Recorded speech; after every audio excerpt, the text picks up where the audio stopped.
This video is about a story. The question: Write a story একটা গল্প লেখো using the following points. নিচের পয়েন্টসগুলিকে ব্যবহার করে। The points: An old farmer calls his lazy sons.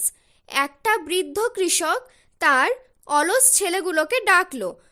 Asks them to dig up treasure stored in the field. বলল তাদেরকে মাটিটা খনন করে সঞ্চিত ধনসম্পদ বার করতে। Sons dig up field but find no treasure. ছেলেরা মাটিটা খুঁড়ল কিন্তু কোনো ধনসম্পদ পেল না। Farmer asks them to sow seeds. কৃষক বলল তাদেরকে বীজ বুনতে। A rich harvest. প্রচুর পরিমাণে শস্য উৎপন্ন হলো। Sons understand the value of hard work. পুত্ররা বুঝতে পারল কঠোর পরিশ্রমের মূল্যটা। Now the story. An old farmer, একটা বৃদ্ধ কৃষক, and এবং his lazy sons, তার অলস পুত্ররা। Once, এক সময়, an old farmer lived, একটা বৃদ্ধ কৃষক বাস করত in a village, একটা গ্রামে, with his lazy sons, তার অলস পুত্রদের সাথে।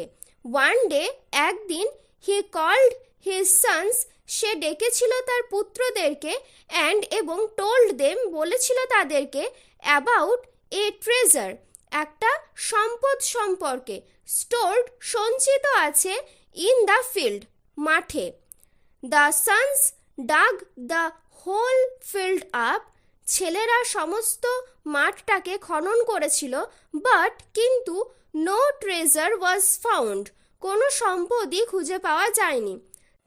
Then তারপর the farmer told his sons, কৃষক বলেছিল তার পুত্রদেরকে to sow seeds, বীজ বুনতে, in the field, মাঠে। After some times, কিছু সময় পর, the field gave, মাঠটা দিয়েছিল অর্থাৎ জমিটা দিয়েছিল them, তাদেরকে a great amount of crops, প্রচুর পরিমাণে শস্য। From this, এটা থেকে the sons understood, ছেলেরা বুঝতে পেরেছিল the value of hard work, কঠোর পরিশ্রমের মূল্য। Moral: No pains, no gains. কষ্ট ছাড়া কিছুই পাওয়া যায় না।